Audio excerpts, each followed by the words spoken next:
بسم اللہ الرحمن الرحیم۔ السلام علیکم، ہمارے چینل پر خوش آمدید۔ ابا کی وفات کے بعد سے میں خود کو ہر پل اپنے ہی گھر میں غیر محفوظ سمجھتی تھی، اور ایسا مجھے محسوس کروایا جاتا تھا۔ میرے 9 بھائی تھے، مگر سب کے سب درندہ صفت تھے۔ ہمارے گھریلو حالات بہت سو سے بہتر تھے۔ ابا کا ذاتی دکان تھی جس پر سارے بھائی جوان ہوتے ہی بیٹھ گئے۔ یوں ابا کو کافی مدد بھی مل گئی اور دکان بھی مزید ترقی کرتی چلی گئی۔ گھر میں خوشحالی تھی، مگر سب سے چھوٹے بھائی کے 5 سال بعد میری آمد اس گھر میں سب کو کھلنے لگی، سوائے ابا کے جو مجھے سینے سے لگا کر رکھتے تھے۔ ان کا بس چلتا تو مجھے گرم ہوا سے بھی محفوظ رکھتے، اور وہ ایسا کرتے بھی تھے۔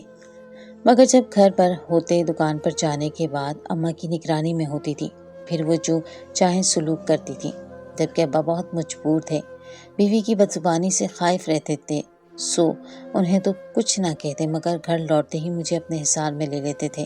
سارا دن ماں کی اور بھائیوں کی ستائی بچی جب نرم گرم آغوش میں پہنچتی تو پرسکون ہو جایا کرتی تھی، مگر جوانی کی دہلیز پر قدم رکھا تو ابا مجھے اپنے پروں میں چھپا کر اپنے بیٹوں سے بھی میری حفاظت کرتے تھے۔ وہ اچانک ہی ایک رات ابتی نیند جا سوئے، پھر تو 2 ہی دن میں مجھے اپنی وقعت کا خوب اندازہ ہو گیا۔ 3-4 سال تک تو ہر طرح کا ظلم اور زیادتی برداشت کرتی رہی کہ گھر کے 10 افراد ایک طرف اور میں اکیلی جان ایک طرف۔ پھر اماں اور بھائیوں کی عجیب و غریب سرگرمیاں شروع ہو گئیں، جن کے باعث میں ہر وقت ڈری سہمی سی رہتی۔ راتوں کو جاگ کر خود کی نگرانی کیا کرتی، سوتے ہوئے اپنے کمرے کا دروازہ لاک کر لیتی، مگر پھر بھی دل کو دھڑکا سا لگا رہتا کہ گھر میں 9 مرد ہڈے کٹے ہیں، اگر چاہیں تو دروازہ توڑ کر بھی آ سکتے ہیں۔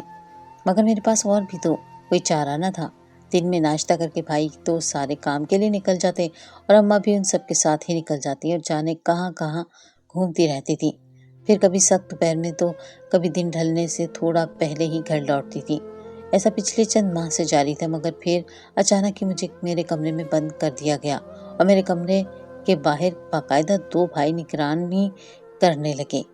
میں بہت پریشان رہنے لگی تھی کہ آخر یہ لوگ میرے ساتھ کرنا کیا چاہتے ہیں۔ مار پیٹ اور بھوکا پیاسا تو کبھی کبھی سزا کے طور پر رکھتے ہی تھے، اب یوں قید کرنے کے پیچھے کیا چل رہا تھا۔ پھر گھر میں بھی بھائیوں کے علاوہ کسی اور مرد کی آوازیں سنائی دینے لگی۔ ایک دن ان سب کی باتیں میرے کانوں میں پڑی تو میں چکرا کر رہ گئی۔ یہ کیا کر رہے تھے میرے ساتھ؟ ان کے ارادے تو اس قدر بھیانک اور ناپاک تھے کہ کبھی کسی نے نہ سنا ہوگا، اور ایک ہی ہفتے کے بعد وہ اپنے منصوبے کے عین مطابق میرے سر پر پہنچ چکے تھے۔ اماں نے مجھے بستر پر ہی رسیوں سے باندھ دیا تاکہ میں مذمت کرنے کے قابل نہ رہوں، اور پھر 9 کے 9 بھائی میرے ساتھ۔ میرا نام تحریم ہے، ہمارا تعلق ایک متوسط طبقے سے ہے، مگر جانے کیوں پھر بھی گھر میں کسی کو خوش ہوتے یا شکر کرتے نہ دیکھا تھا۔ ہر ایک کو بیزار سا بس لکی بندی روٹین سے زندگی گزارتے دیکھا۔ ایک دوسرے سے بھی کوئی محبت چاہت کچھ نہ تھا، بس اماں کا کہا مانتے اور اس کی ہر بات سارے بیٹے مل بیٹھ کر سر سے سر جوڑ کر سنتے تھے۔ اس کے علاوہ کبھی ایک دوسرے سے بات بھی نہ کرتے، اور ابا اور میں تو جیسے ان کی زندگی کے دائرے سے ہی باہر تھے۔ ہماری جانب تو دیکھنا بھی پسند نہیں تھا۔ ان سب کو سوائے اماں کے، جو ابا سے لڑنے جھگڑنے کے لیے بات کرتی تھی اور مجھ سے کام کاج کے لیے ہدایتاً دیتے وقت ہی بات کرتی، اس کے علاوہ وہ بھی نہ دیکھتی کہ ہم کہاں ہیں، کس حال میں ہیں۔ ان کی بلا سے کہیں مر کھپ جاتے تو بھی ابا کی طبیعت خرابی میں صرف میں ہی ان کا ہر طرح سے خیال رکھتی تھی، اور میری بیماری میں ابا میرا خیال رکھتے، مگر بھائیوں میں سے کسی کو ذرا سا نزلہ بھی ہو جاتا تو اماں تو ان کے سرہانے سے تب تک نہ ہلتی جب تک وہ مکمل صحت یاب نہ ہو جاتے، اور باقی پورے گھر کو بھی دوڑا کر رکھتی۔ ایسے میں اکثر ابا سے میں یہی سوال کرتی تھی کہ ابا، کیا اماں کی بیٹی نہیں ہوں؟ کہ وہ مجھ سے تو کبھی پیار سے بات ہی نہیں کرتی، مگر بیٹوں کے اتنے لاڈ اٹھاتی ہیں۔ مگر میرے اس سوال پر گہری خاموشی اختیار کر لیتے۔ کچھ سمجھدار ہوئی تو مجھے بڑی شدت سے ابا کی بے بسی یا شاید کوئی اور احساس بھی تھا، ان کے چہرے پر مجھ سے یہ برداشت نہ ہوا، تو میں نے خود سے عہد کیا کہ آئندہ کبھی ابا کو یہ سوال کر کے کسی مشکل سے دوچار نہیں کروں گی۔ مگر پھر بھی اکثر جب اماں اپنے لاڈلوں کے ناز نخرے مسکرا کر اٹھا رہی ہوتی، کسی کا سر گود میں رکھ کے سہلا رہی ہوتی، تو کسی کو زبردستی بھوک نہ ہونے پر منہ میں نوالا ڈالتے دیکھتی تو میری آنکھوں میں حسرت اور نمی ابا بھی دیکھ لیتے تھے، اور پھر وہ ہر ممکن مجھے بہلانے کی کوشش کرتے، میرے لیے چھوٹی چھوٹی چیزیں خریدتے، بازار سے میری پسند کھانے پینے کی اشیاء لے کر آتے، میرے ساتھ وقت گزارتے اور مجھے مسکرانے پر مجبور کر دیتے تھے۔ میں بھی وقتی طور پر صحیح سب بھول بھال کر خوش ہو جاتی تھی۔ بمشکل 5-6 برس کی ہوئی تھی کہ اماں نے مجھے برتن مانجنے پر لگا لیا۔ ابا نے دبا دبا احتجاج کرنا چاہا تو اماں نے دھمکی دے کر دبا لیا کہ اگر انہوں نے میرے معاملے میں بولنے کی کوشش کی تو اماں مجھے گھر پر نہیں رکھیں گی۔ یہ سن کر ابا کو خاموش ہو جانا پڑا۔ بھائیوں کے مزاج درست نہ ہوتے تو میری پٹائی بس اس طرح وقت گزرتا گیا، اور اماں نے رفتہ رفتہ گھر کے تمام امور کی ذمہ داری میرے نازک کندھوں پر ڈال دی۔ 12 برس کی عمر میں کپڑے دھونا، پھر انہیں استری کرنا، پورے گھر کی صفائی کرنا جو کافی بڑا تھا، برتن دھونا، یہ سب کام میری ذمہ داری بن چکے تھے۔ شکر تھا کہ اماں کے لاڈلوں کو کھانا صرف اماں کے ہاتھ کا کھانا ہوتا تھا، سو میری بچت ہو گئی۔ مگر پھر اماں تھکنے لگی تھی۔ 9 ہٹے کٹے بیٹے کا 3 وقت کا کھانا بھی بہت ہو جاتا تھا۔ 35 روٹی 3 ٹائم روزانہ بنانا پڑتی تو اماں کو بھی اب بخار چڑھتے رہتے۔ ہر وقت غصہ ان کی ناک پر دھرا رہتا اور اتاب میں ہمیشہ ابا اور میں آتے تھے۔ پھر اماں نے بڑے بیٹوں کی شادی کرنا چاہی تو تب بھی مشکلات کا سامنا کرنا پڑا تھا۔ اماں نے ایک سے ایک خوبصورت لڑکی کو منتخب کیا اور ان سب کے گھر گئی اور اہتمام سے اپنے بیٹوں کا رشتہ ڈالا۔ سب لڑکیاں قدرے غریب گھرانوں کی مالک تھیں تو ان کے والدین کے سامنے اپنی امارت کا بھی بڑھ چڑھ کر مظاہرہ کیا اور 2 گھروں سے مثبت جواب بھی مل گیا۔ دھوم دھام سے شادی کی گئی اور بیٹوں کو شادی کے روز ہی مری سوات کی سیر کے لیے بھی بھیج دیا۔ مقصد بہوؤں کو خوش رکھنا تھا تاکہ وہ اپنے اپنے گھر میں بس جائیں۔ مگر ایک بہو نے ہفتے بعد ہی اماں سے جھگڑا کر لیا کہ میرے ساتھ دھوکا ہوا ہے اور آپ کا بیٹا شادی کے قابل ہی نہ تھا، تو میری زندگی برباد کرنے کی کیا ضرورت تھی۔ اس پر ابا تو سر جھکا کر کھڑے تھے، مگر اماں نے بہو سے بھی اونچی آواز میں اسی کی ہی برا بھلا کہنا شروع کر دیا تاکہ کسی کو ان کے بیٹے کی خامی کا علم نہ ہو۔ مگر اس نے چلا چلا کر کہا، میرا یقین کوئی نہیں کرتا تو نہ کرے، وقت ثابت کر دے گا کیا سچ ہے اور کیا جھوٹ۔ بہرحال بات طلاق پر ہی ختم ہوئی۔ اب دوسری بہو کو اماں نے اپنے طریقے سے قابو کرنے کی کوشش کی، اس کو ڈرایا دھمکایا اور زبردستی گھر پر قید رکھا تاکہ وہ واپس نہ جا سکے، جس کا نتیجہ یہ ہوا کہ اس نے گھر والوں نے پورا محلہ اکٹھا کر کے اپنی بیٹی کو ہمارے گھر سے رہا کروایا اور اپنے ساتھ لے گئے۔ مطلب کہ اس بار پہلے سے بھی زیادہ سبکی ہوئی اور اماں مزید بگڑ گئی، کیونکہ اماں کے سارے بیٹوں میں کوئی مسئلہ تھا اور اب 2 کی شادی ٹوٹ چکی تھی، تو نہ ان 2 کی دوبارہ کوئی دال گلنی تھی، نہ ہی کسی اور کی شادی ہونا ممکن رہا تھا۔ شاید نہیں بلکہ یقیناً اس کی بڑی وجہ میرے بھائیوں اور اماں کا حد سے زیادہ بڑھتا غرور تھا۔ بھائیوں کا اپنے مرد ہونے کا الزام تھا، اس طرح کرتے تھے جیسے انہوں نے خود کمال کر دیا تھا مرد کے طور پر پیدا ہو کر، جبکہ اماں کو لگتا سارا کمال انہیں کا ہے کہ وہ یکے بعد دیگرے 9 بیٹوں کو جنم دے چکی تھی۔ اصل میں تو اولاد مرد کا نصیب ہوتی ہے اور رب کی عطا سے ہوتی ہے، مگر افسوس جہالت میں ہی انسان اس قسم کے رویے اختیار کرتا ہے جیسا یہ سب کیے ہوئے تھے۔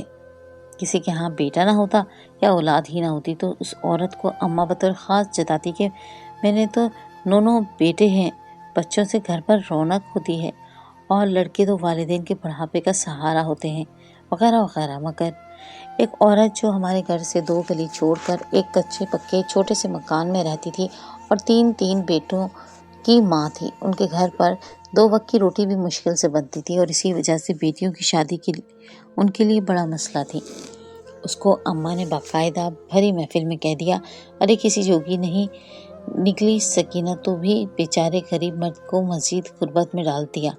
میرے گھر دیکھ نوں لڑکے ہیں تو ہر 2-3 سال میں ایک بیٹا باپ کی دکان پر جا کھڑا ہوتا ہے، اور اب دیکھو ہماری دکان بھی ایک نہیں رہی، 5 دکانیں ایک ساتھ کھڑی کر دی۔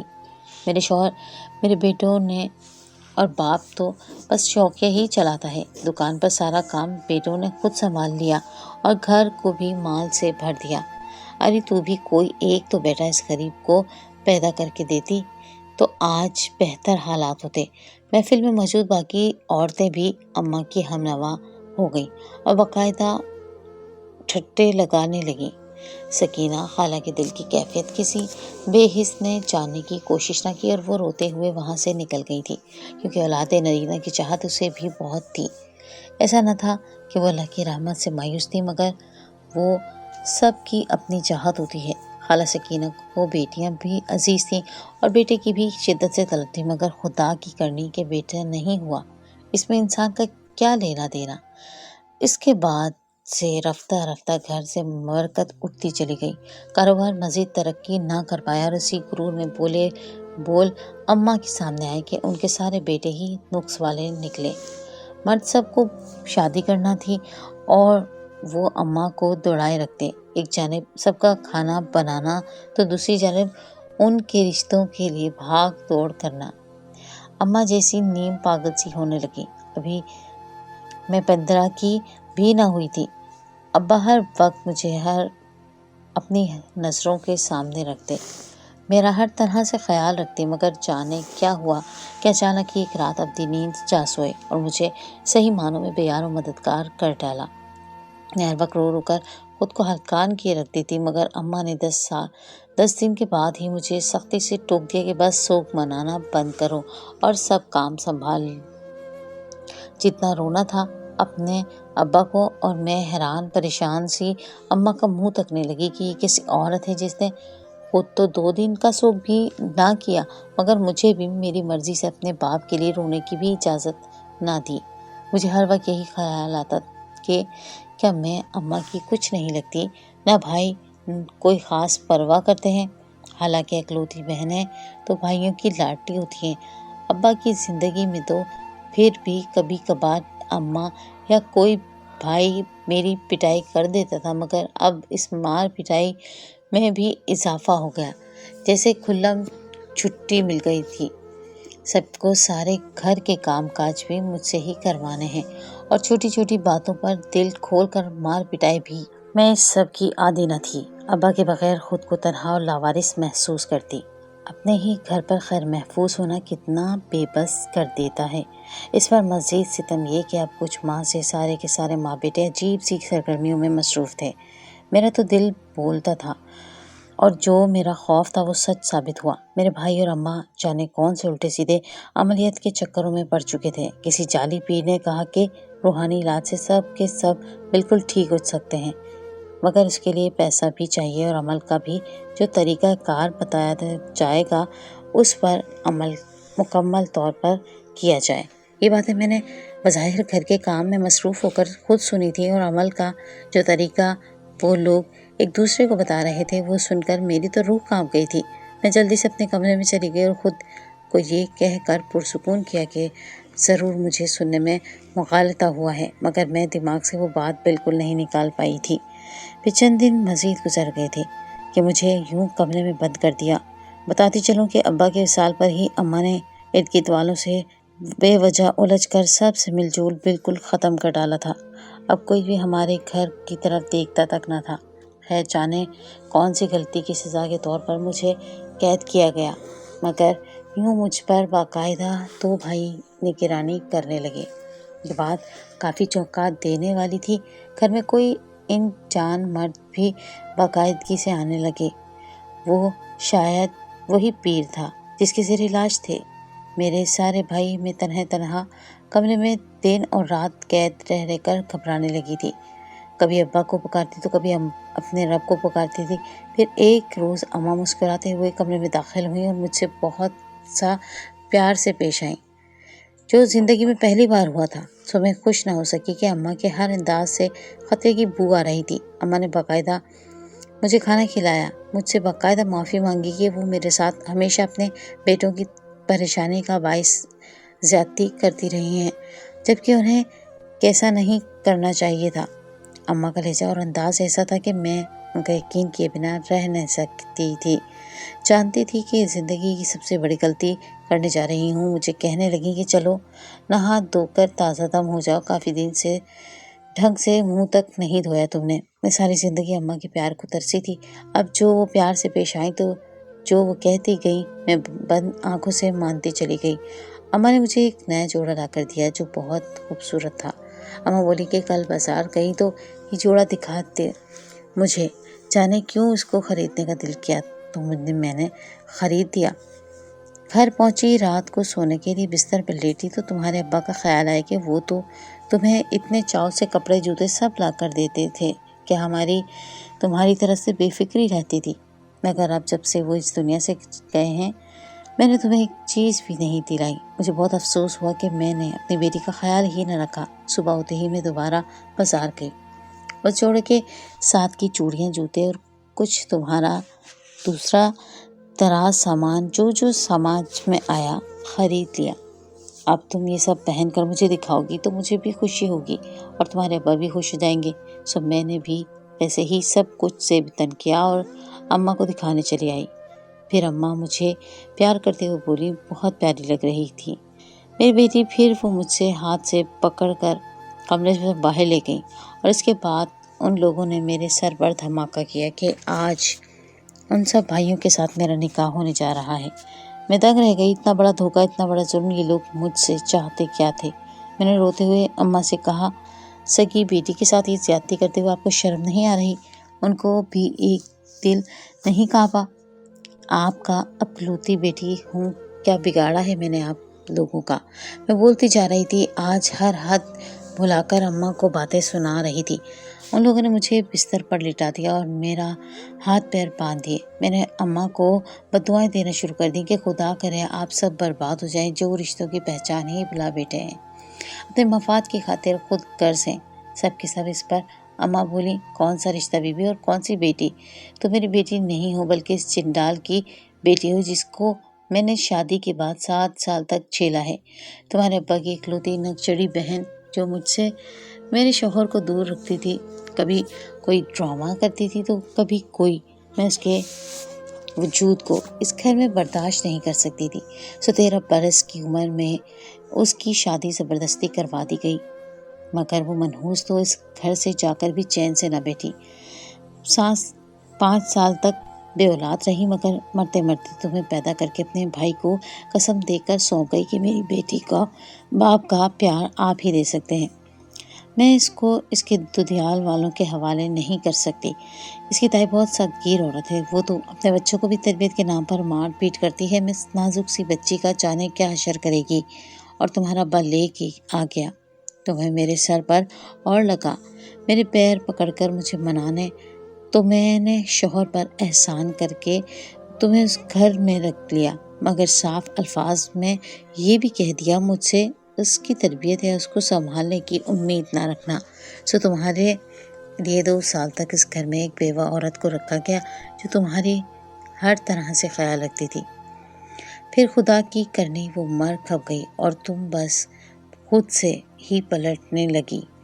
بس میرا اتنا احسان مانو کہ تمہیں اور تمہارے ابا کو میں نے تمہارے حال پر چھوڑ دیا، مگر اب جب میرے بیٹوں کی صحت یابی کے لیے مجھے ان کی بیویاں لانی ہیں، مگر کوئی رشتے دینے کو تیار نہیں ہے، تو مجھے تمہارا انتخاب کرنا مفت پڑا۔ میں اتنا عرصہ یہاں پر رہی ہوں تو احسان کرتا دیکھ کر ہمیں خوش کرو، پھر بھی آزاد ہو کر باقی زندگی یہیں پر رہ کر گزارنا چاہو بھی تو میں اپنے ساتھ رکھ لوں گا تمہیں، اور یہ چند دن کے عمل کے دوران جو کچھ یہاں ہوگا اس کا بھی کسی کو پتہ نہیں چلے گا۔ میں اپنے مرحوم شوہر کی قسم کھا کر کہتی ہوں، اپنے الفاظ پر قائم رہوں گی۔ ان کے الفاظ تھے کہ پگھلا ہوا سیسا جو میرے اندر کانوں میں انڈیلا جا رہا تھا، آج ہی اتنا بھیانک شیشہ دیکھا تھا اور اتنا بڑا سودا بھی کر لیا۔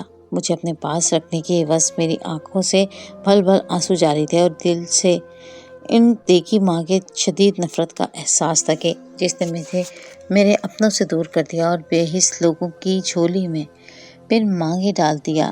اب میں ان کے رحم و کرم پر تھی تو یہ اپنا مفاد نکالنے کے لیے اس حد تک گر چکے تھے اور میں کچھ بھی نہیں کر پا رہی تھی۔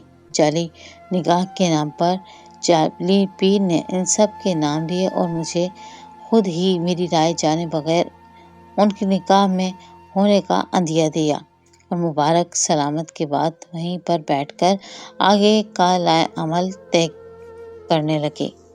میرے منہ کو سختی سے باندھ کر رکھا تھا تاکہ میں کسی قسم کی آواز نہ نکالوں۔ اس گھٹیا پیر کا عمل اسی کمرے میں 12 دن تک مسلسل بند رہ کر تنہائی میں ہونا تھا اور باقی سب نے اس بات سے جیت گئے۔ بنا کھانا پینا بہم پہنچانا تھا، دروازے سے سب کرنا تھا۔ بقول اس پیر کے اندر دائرہ داخل ہوا ہوگا جس میں کسی اور کے قدم پڑنا عمل کو الٹا کر دے گا۔ اس کی ہر بات سے صاف ظاہر تھا کہ وہ نہیں دھوکہ دے کر انہیں صرف مجھے استعمال کرے گئے۔ مجھے دہالت کی وجہ سے ان پر اندھا اعتماد کر رہے تھے۔ بھلا ان سب کا نقص مجھے باندھ کر پیر کے حوالے کر دینے سے کیوں کر ختم ہوتا؟ میں نے کوئی سہارا نہ پا کر آسمان کی جانب دیکھا اور خالق حقیقی کو برداشت سے مدد کے لیے پکارنے لگی۔ وہ تو ایسی ہستی ہے جو دلوں کے راز جان جاتا ہے، تو وہ رب میرے بندھے منہ سے مانگی دعائیں نہیں سن سکتا؟